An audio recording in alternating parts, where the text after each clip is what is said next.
At the very end of Socrates' discussion with Polus, Polus has been defeated. He knows he's lost. He's been forced by Socrates to agree with Socrates through the kind of question and answer, through the refutation of Polus. So at the very end of their discussion, Socrates returns to the topic of rhetoric, and he talks about the legitimate use of rhetoric. And what he says here, I think, should be taken with a grain of salt. There's more to say about it, but Socrates, he's drawing on kind of conventional views about justice at the time, which Socrates actually disagrees with. So I don't think Socrates actually agrees at the end of the day with what he's saying here. I think what he's doing here is he's kind of putting forward um, something that Polus and perhaps the other Gorgias and Callicles would have to agree with, given that he just defeated Polus in this way. Well, so it's going to then follow that the legitimate use of rhetoric is going to be something like this. There's going to be two legitimate uses of it. You should use rhetoric in the first place to make sure that you and your family and your friends and the people that you care about are punished whenever they've done something wrong. Because after all, if you've done something wrong, that introduces injustice into your soul, and injustice is the worst thing that there is. And so you'd want to make sure that the people you care about get rid of it, right? So use your rhetorical abilities to prosecute your family members, not to defend them, right, if they've done something wrong. And in the second place, you should use your rhetorical abilities to make sure that your enemies, if they do something wrong, you should make sure that they don't get punished. Because look, if they've done something wrong, they've introduced injustice into their soul. Injustice in one's soul is the worst thing. That's the worst thing you could possibly possess. And look, if that person's your enemy, you want them to have the worst things, right? So use your rhetorical abilities to make sure that your enemies don't get punished. Now, like I was saying, take this with a grain of salt. I don't think Socrates actually means this. Rather, he's kind of poking Polus. And I think even more clearly, he's trying to goad Callicles into the conversation, because what he's saying here is outrageous. This is outrageous, especially to people like Callicles and Polus and Gorgias. This is the exact opposite of what Callicles or Polus would have thought the legitimate use of rhetoric was. According to them, they would think you should use rhetoric to defend your family, make sure they don't get punished, even if they've done something wrong. And you should use rhetoric to punish your enemies, get them out of the way, even if they haven't done anything wrong. They're your enemies, do bad things to them, right? And so Socrates is kind of flipping that on its head. And sure enough, Callicles is shocked. He's amazed. What? You can't seriously think this, Socrates, right? And so Callicles jumps into the conversation because this is so outrageous to him. And so now we're going to get Socrates versus Callicles. And this is the real kind of culmination of the dialogue. A brief word then about Callicles. We don't have any pictures of him. We don't know what he looks like. So whatever. We make that picture and he looked something like that, presumably. We don't know when exactly he lived. We are the best guess we have based on certain clues from the Gorgias. He was probably born sometime between 450 and 445 BC. This is based upon some of his friends are mentioned, the people he kind of hangs out with in the Gorgias, and we can date some of those people somewhat. And so if Callicles was kind of peers or friends with them, he was probably roughly the same age, things like that. So he was around 20 years younger than Socrates, roughly around the same age as Polus. And Callicles was also a historical figure. He's a real person. We know very little about him. Most of what we know about him comes from the Gorgias. It's unclear, but there may be some references to him in some other works, but they're very brief. They might be about somebody else, but it seems to actually fit this guy. So we know very, very little about him. He didn't make much of a dent on the historical record. but he was a actual guy born in Athens. He was an Athenian. And he was a house owner at the time of the Gorgias. We know that because that's where this whole thing is taking place. This is taking place right outside Callicles' house. Gorgias gave his presentation inside Callicles' house. Gorgias was staying with Callicles. Gorgias and Callicles were they had this kind of guest stranger relationship, whatever. It's a whole thing in Greek culture, but we're not going to get into it. They were friends, basically. So he's an Athenian, roughly around the same age as Polus. He came from an aristocratic and politically connected family. He was a well-connected guy. And he was an aspiring politician. So the reason he's friends with Gorgias is because Callicles is interested in rhetoric because he wants to become a politician. He's an aspiring politician. He wants to be the next great statesman, that kind of thing. From the Gorgias itself, you can kind of piece together what kind of, certain things about his character.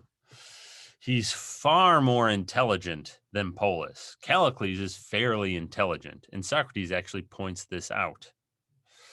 That, Callicles is tough to trip up. Callicles is a smart guy, and Socrates isn't going to be able to just bat him around kind of like he could with Polus.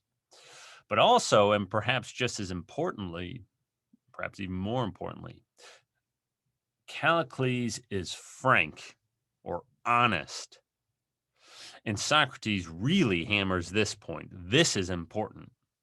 And what this really means is that Callicles is something like the most honest, frank, straightforward, direct embodiment of the idea that rhetoric is the greatest craft. He's the most straightforward, frank embodiment of the idea that living a good life consists in doing what you want. And Callicles is going to state this directly. Callicles is honest or frank and intelligent. And that means Socrates can really get to the heart of the disagreement, the heart of the issue with Callicles. He couldn't with Polus. Polus wasn't intelligent enough, and Polus didn't even realize what he really thought. Socrates couldn't get to the heart of the issue with Gorgias because Gorgias was too ashamed to admit what he really thought because he's trying to, sell things to these potential students. He's trying to get these people to become his, these young, promising people, teenagers, Athenian teenagers, to become his students, pay him a bunch of money. And so Gorgias couldn't be frank, even if he was intelligent. Callicles is ruthfully honest, doesn't have any shame, will say exactly what he thinks. And so with Callicles, what Plato is doing is kind of showing what's at the heart of this way of viewing life.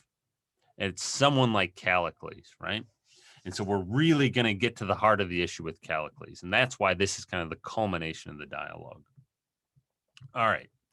So Callicles jumps into the conversation. He's shocked at the kinds of things that Socrates is saying. But how does he escape the refutation of Polus? If you recall from the previous video, this was the refutation of Polus. We're not going to go over it again. But this is what tripped up Polus. After this, Polus. This was the first of the arguments. There was a second argument we didn't look at in detail, but this is the first argument that Socrates gives to refute Polus. Socrates gets Polus to admit that doing what's unjust surpasses suffering injustice and badness. That is to say, doing injustice is worse than suffering it.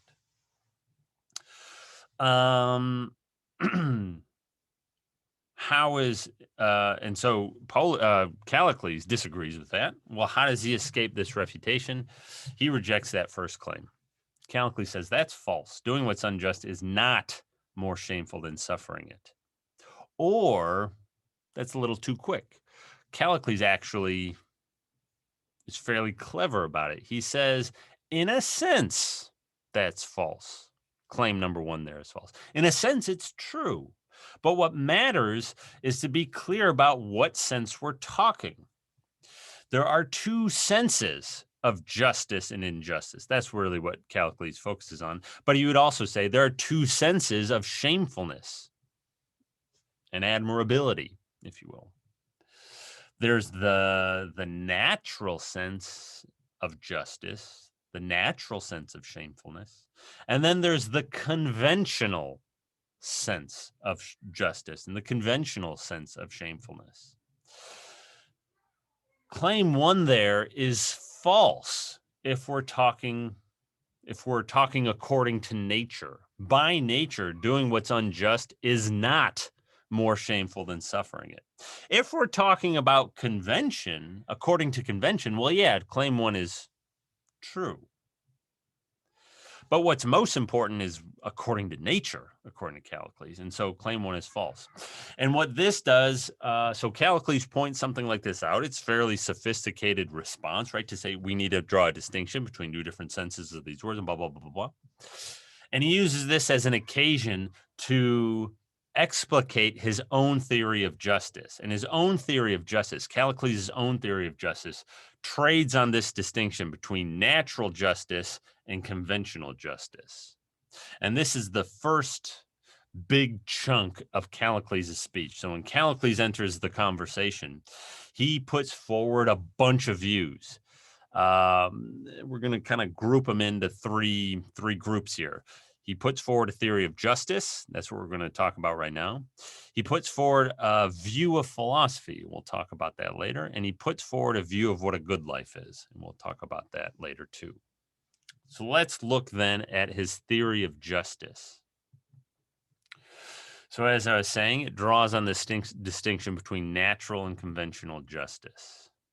According to nature, according to Callicles, the better should rule the worse and have a greater share than them. And so natural justice, his kind of strict statement of what's just by nature, it's the better having a greater share. The better should have more. And he leaves it very vague. I think and so I've kind of made it a little bit more precise than he does. The better should both rule the worse and have a greater share. Really, what Callicles seems to be interested in is political power.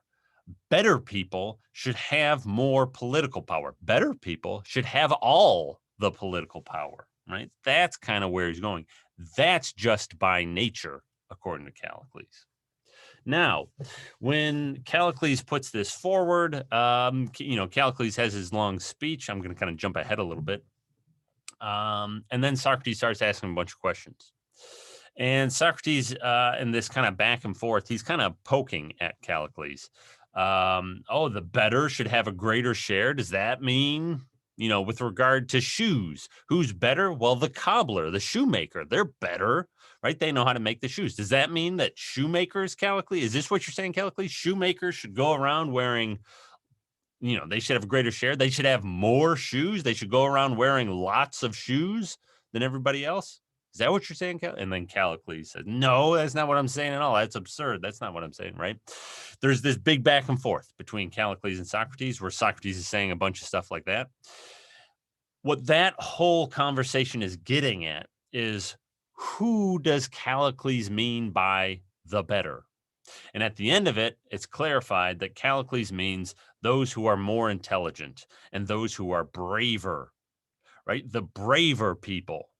Brave people are the better people. The intelligent people are the better people. So brave, intelligent people should have a greater share than everybody else, than, the average person, right? The mass run of humanity. There are these exceptional individuals. They should have more. That's what's just by nature, right? They should have more. And Callicles says, he kind of gives, put it this way, he gives a couple arguments for this idea. First, he says that this is how nature works. You want support for this idea that the kind of stronger, braver, better should have more than the weaker, than the inferior. Just look at how the order of nature works, right? We call the lion the king of the jungle. Yeah. Well, that's because the lion is, I don't know, braver, say. The lion is better, stronger, right? Callicles talks about being stronger here in this connection too. Well, look, the lion has that, and so that's why the lion is the king of the jungle. And that's why, I don't know, what's a weak animal? A weasel? I have no idea. But that's why they're lower. They're not the king of anything, right? They just get eaten by other things or whatever, by lions. I don't know if lions actually eat weasels, but whatever, right? So lions kind of reign over the order of nature or something like that, right? Because they're stronger, because they're better than everything else. And that's the order of things. Well, that's how it holds in nature. That's how it should hold among us too. And so the kind of strongest, most exceptional, best humans should have everything, should rule everything, right? That's Callicles. That's what he's saying, right? So there's this argument from nature. And then he also claims that religion shows this to be true. And so he's talking obviously not about Christianity or Judaism or Islam or anything like that, or Hinduism, Buddhism, right? He didn't know about any of those things. Talking about Greek religion. And the example he uses is about Hercules, who is, I'm sure, a Greek hero everyone's heard of. There's the Disney movie and so on. There are lots of TV shows and movies and so on about Hercules. These TV shows and whatever movies and so on fairly badly represent the actual Hercules. Not that Hercules was an actual historical figure, but he was a mythic figure. And the movies and stories that we tell about him do not really reflect the myths about him or who he was according to Greek mythology. We just turn him into like a conventional 20th century hero or whatever, right? And he fights for the good and, he's not mean to people, only bad people or whatever. I don't know. You read stories about from Greek mythology about Hercules. That guy was you steer clear of that guy. One of the stories when Hercules was, I don't know, a youth still, he was learning the lyre. This is something that, especially I think, kind of more well-to-do people, children, youths would do. They would learn the lyre, and the lyre was like a little mini harp thing. Right? You learn how to play that, and it was like the sign of being a good human being, something like that. Hercules was learning that. And he had a teacher, right? He'd have a lyre teacher. And the story goes that he just kind of got sick of it. And so murdered his lyre teacher. Just killed him. Right, I'm done with that. And then went off and did whatever else he was going to do, right? And no big deal. That's just what he did. He was the force of nature, right? Hercules would go around just murdering people and worse. I mean, I don't know if anything's worse than murder, but, stealing and pillaging and sleeping with whoever he wanted and beating up and murder. I mean, just a force of nature, you might say, right? He would just do all these nasty, terrible things. But there was a kind of charisma about him, a kind of strength about him that was attractive, right? And that was what was embodied in these Greek myths. So here's a pretty good, actually, I think a pretty good engraving of Hercules stealing this guy, Geryon. I'm not trying to pronounce the name exactly. Stealing his cattle. So this is one of the labors of Hercules. He needed to bring these cattle. I think they were kind of magical cattle somewhere. And this is what Callicles cites, this story about Hercules. Hercules didn't buy the cattle from Geryon. He didn't ask for them. He just took them. And we have a depiction of that right there. And you can kind of see Hercules. He's kind of looking back at everyone like, get away from me. What are you, weirdo, pathetic. And everybody else is clamoring for them and please don't take them. And he just doesn't care. He's just taking the cattle, right? That's Callicles' example, right? He just stole them. He just took them. That's part of his greater share.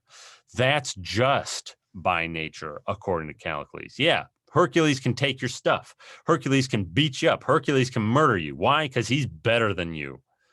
That's just by nature, right? That's Callicles' idea. And he contrasts it with conventional justice.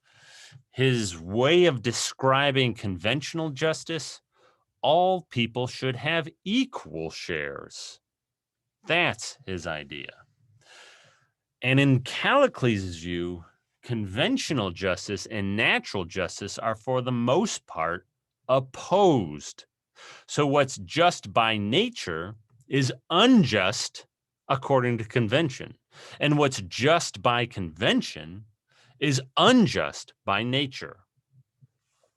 Callicles gives a kind of history or genealogy of where conventional justice comes from.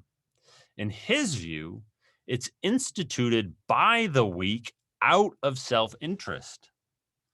And so the idea is something like this. You have these people like Hercules, these strong, remarkable, capable people running around doing whatever they want, stealing your stuff, beating you up, whatever, right? Beating you up, or I don't know, maybe you're like Hercules, beating me up, say, right? Beating up the weak, the inferior, the mass, and that's not just, the weakest, that's like 99% of humanity, right? So you have these really strong, amazing, remarkable people who are just kind of victimizing 99% of humanity, victimizing the weak. And so Callicles' idea is what happens is those weak people, they don't like that kind of treatment, right? They'd rather have their cattle. They'd rather not be beat up. They'd rather not be murdered. And so what do? They kind of band together in order to secure their own interests. They band together and they say, well, look, here's what we'll do. If Hercules or someone like him comes around again, we'll all be together. We'll all protect one another. You get your pitchforks and I'll get my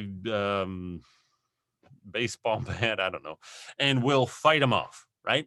And yeah, he could beat up one of us, and one-on-one, yeah, we'd be no match for him. But if we're all together, yeah, we'll take him down. There'll be no problem. And here's what we'll do. We're going to have certain rules that we're all going to abide by. Like, don't take each other's stuff, right? Because these people are weak. They're not going to go around taking other people's stuff. They're not able to. They're weak, right? The mass running humanity. And so they say, okay, we're going to make it against the rules to take other people's stuff or to murder people or, and so on and so forth. We're going to make it against the rules to have a greater share. Everyone gets an equal share. Don't take anybody's stuff. Don't mess with people. Just leave people's stuff alone. And these rules, what they do then is they curb the development of these people who are naturally superior. That's Callicles' idea. Conventional justice, those rules impede these better people from exercising their natural superiority. Conventional justice, that's just what we today would call morality. What Callicles is saying is that what we all think of as morality, don't steal, don't lie, don't cheat, don't harm people, don't murder people, and so on, right? That's morality or something like that. Callicles is saying that's artificial. That's made up by weak people to further their own self-interest, to try to curb the development of these remarkable, strong people, right? Morality, although Callicles doesn't quite put it this way, this is clearly the idea. Morality is a social convention. It's made up. Moreover, what Callicles wants to say is that it's kind of, it's artificial in the sense that it's like fake, it's false. Natural justice is the kind of true justice. Yeah. That's what's truly and in reality just. And conventional justice is this kind of fake justice.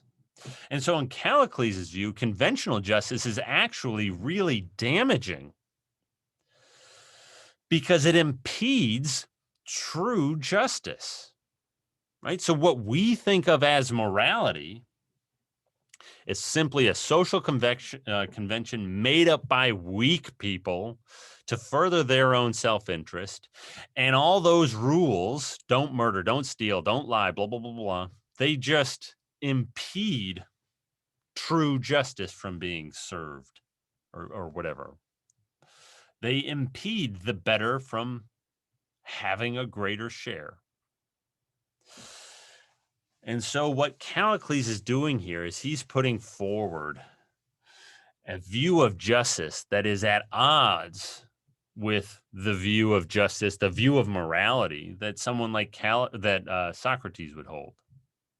What Plato is illustrating, or I think what he's suggesting here, you need to see a little bit further, that what lies at the heart of this idea that that living a good life consists in doing what you want, the way to make that consistent, to make sense of that, or what that view is going to kind of naturally align itself with, are these very revisionary views about morality. We're going to see Plato return to this point once we get to the refutation of Callicles. But after talking about this distinction between natural justice and conventional justice, and so just to be clear, it's very clear that Callicles sees himself as one of these better people, and that's why he's striving for power. He's one of these better who's more intelligent, who's braver, and who should have a greater share. Now, after laying out this distinction between natural justice and conventional justice, Callicles goes on to talk about the philosophy. And it's the first instance we get of someone talking about the import or value of philosophy. And so we're going to want to take a look at that. That's in the next video.